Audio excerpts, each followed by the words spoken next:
Mwanamitindo mwenye umri wa miaka 19 kutoka Serbia aliyejulikana kwa jina la Tijana Radojic alifariki baada ya kuanguka wakati wa mchezo wa paralyzing, yani kurushwa angani kwa kutumia parachuti maalum iliyounganishwa na boti inayovutwa baharini huko Montenegro, ikidaiwa kuwa alipata mshtuko wa hofu, yani panic attack. Kwa mujibu wa taarifa ya New York Times, inadaiwa kuwa Tijana alifungua mikanda ya usalama akiwa angani kutokana na hofu kali na kuanguka kutoka urefu wa futi 150 hadi baharini.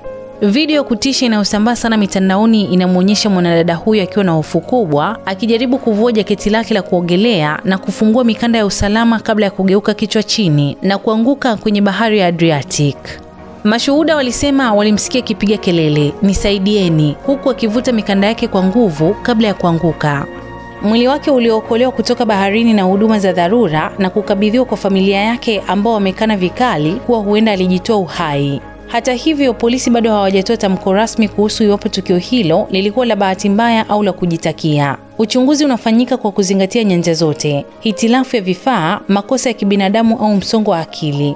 Inadaiwa kuwa marehemu alikuwa likizoni mjini Budva alipopata mwaliko kutoka kwa wakala wa michezo ya majini kupiga picha za matangazo. Wakala huyo wa michezo ya maji Budva MK alisema Radojic alionekana kuwa mwenye furaha na mtulivu kabla ya kuruka angani. Vilevile walisisitiza kuwa alipata mafunzo sahihi ya usalama.